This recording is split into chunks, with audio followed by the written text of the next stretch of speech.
Hai teman-teman, selamat datang di channel kami. Di sini kami akan membawa Anda dalam perjalanan menakjubkan melalui dunia sinema, dan kami juga akan memberikan wawasan tentang karya-karya ikonik di layar lebar. Selamat menikmati.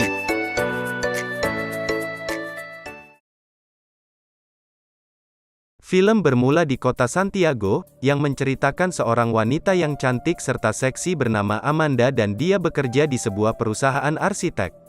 Suatu sore Amanda menelpon pacarnya yang bernama Pablo, mengajaknya untuk pergi ke acara ulang tahun temannya Fernanda, tetapi Amanda tidak mengetahui bahwa Pablo saat ini sedang asik berselingkuh di kamar Fernanda. Tetapi sesaat kemudian telepon Pablo dengan tidak sengaja tertekan dan menghubungi Amanda. Amanda yang mendengar suara desahan bertubi-tubi itu tidak pakai lama langsung melabrak mereka berdua dengan datang ke rumah Fernanda dengan membawa senjata. Dan saat itu Pablo beralasan bahwa dia dipaksa Fernanda. Namun Amanda yang tahu itu bohong segera menembak kemaluan Pablo, agar dia tidak bisa menyelingkuhi siapapun lagi. Kemudian scene berpindah saat Amanda berada di rumah sakit jiwa, sedang berdiskusi dengan seorang dokter untuk mengontrol emosinya. Tapi saat itu Amanda tidak menunjukkan penyesalan sama sekali setelah menembak pacarnya, dan dokter mengatakan dia akan masuk penjara apabila kondisi emosi dan psikologisnya tidak stabil seperti ini. Karena tidak mau dipenjara, Amanda pun mengatakan menyesal atas perbuatannya dan Amanda berhasil meyakinkan dokter itu bahwa kejadian itu tidak akan terulang lagi. Setelah itu Amanda pun bebas pergi. Namun beberapa hari kemudian kasus itu terdengar sampai ke perusahaan tempat Amanda bekerja, dan bos perusahaan itu memecat Amanda dari pekerjaannya. Amanda yang sudah kehilangan semuanya tidak ingin hidup di kota itu lagi, dia memutuskan untuk pindah keluar kota dan tinggal di rumah saudaranya. Saat itu Amanda memutuskan untuk segera mencari pekerjaan baru, namun saat itu dia masih trauma dengan laki-laki dan tidak ingin dekat dengan laki-laki untuk sementara waktu. Akhirnya Amanda memutuskan akan pergi ke gereja untuk menenangkan diri dan pikirannya. Di sana dia bertemu dengan seorang pastor dan menceritakan semua masalahnya. Pastor itu berkata bahwa Amanda boleh datang ke gereja kapanpun saat butuh teman untuk berbicara. Kemudian saat kembali ke rumah Amanda segera mencari pekerjaan melalui iklan di koran, dan dia pun memilih untuk bekerja di perusahaan arsitek sesuai dengan keahliannya. Namun sebelum melakukan interview di perusahaan itu, Amanda membeli baju prostetik untuk orang gemuk dan gigi palsu, serta dia juga memakai riasan agar dirinya tampak jelek. Setelah memakai semua alat penyamarannya Amanda pergi untuk melakukan interview di perusahaan itu. Di sana Amanda mengatakan bahwa dia sudah mempunyai suami dan 2 orang anak untuk menghindari para pria agar tidak mendekatinya.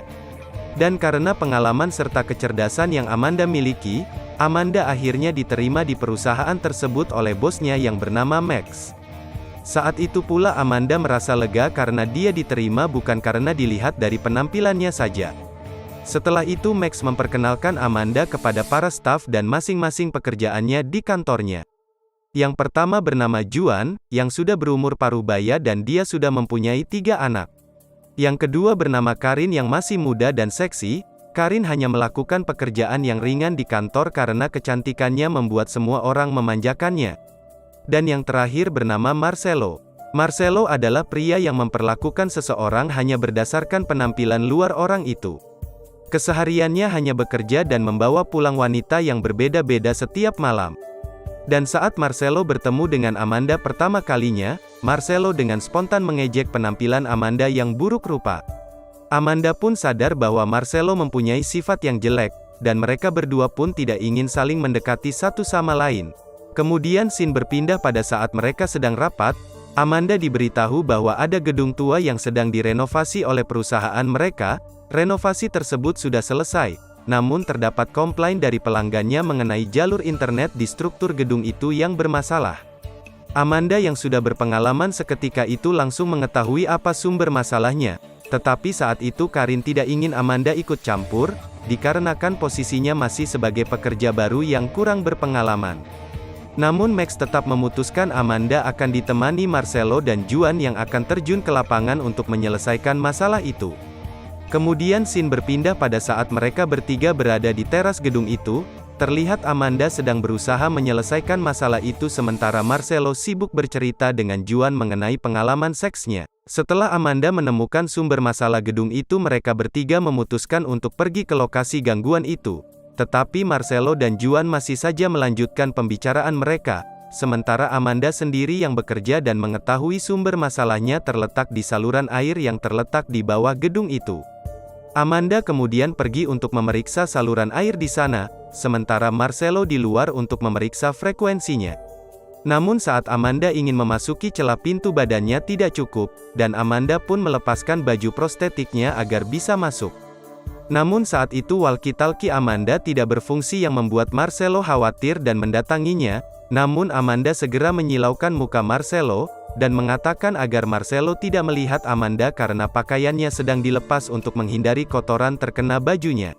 Setelah berhasil dalam pekerjaannya, mereka bertiga pergi ke bar dengan menggunakan mobil Amanda yang terdapat kursi bayi di dalamnya. Saat di bar, Marcelo pun bercerita kembali mengenai pengalaman seksnya dengan beberapa wanita. Tetapi tidak lama Juan harus pulang terlebih dahulu karena ada urusan. Marcelo pun melanjutkan percakapannya dengan berkata bahwa pernikahan itu adalah akhir kehidupan seorang pria, dan saat itu Amanda tak segan-segan mengatai Marcelo karena pemikirannya yang dangkal dan tak pernah merasakan cinta ataupun pertemanan yang sejati. Namun Marcelo tak peduli dan tetap membahas tubuh wanita seksi idamannya, yang mengingatkan Amanda akan kelakuan mantannya.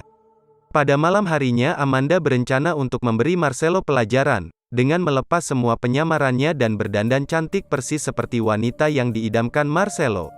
Malam itu Amanda pergi ke klub yang biasa didatangi Marcelo, dan saat mereka bertemu tentu Marcelo langsung tertarik dengan Amanda yang asli serta membuat Marcelo tergila-gila padanya sepanjang malam. Saat itu Marcelo berulang kali mengajak Amanda masuk ke kamar, tetapi Amanda menolaknya dan berjanji akan menemuinya lagi besok malam. Keesokannya Amanda pergi menemui pastor dan menceritakan semua yang telah dia lakukan. Tetapi pastor itu berkata itu tidaklah benar, karena suatu hari nanti dia perlu mengatakan yang sebenarnya pada Marcelo. Namun Amanda tetap bersikukuh ingin memberi Marcelo pelajaran. Keesokannya Marcelo bercerita bahwa dia sudah menemukan wanita tambatan hatinya, sembari Amanda berusaha menahan tawanya. Malam harinya Marcelo kembali menunggunya di klub, tetapi setelah beberapa jam Amanda mengirim pesan bahwa dia tidak bisa datang. Hal yang sama pun terjadi di keesokan harinya, Amanda mengirim pesan bahwa dia akan datang ke rumah Marcelo.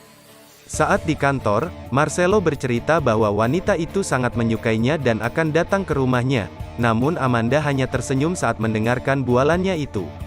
Pada malam harinya Marcelo menyiapkan makanan serta minuman di rumahnya, dan tak lama kemudian Amanda datang dan mulai merayu Marcelo.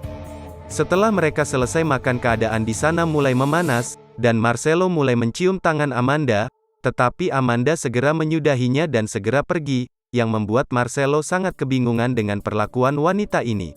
Keesokan harinya, Marcelo mulai curhat kepada Amanda mengenai kejadian itu. Dan Marcelo merasakan Amanda menjadi sahabat wanita pertamanya, yang tak pernah terjadi di dalam hidup Marcelo sebelumnya. Sementara itu Karin merasa cemburu karena sebenarnya dia juga menyukai Marcelo.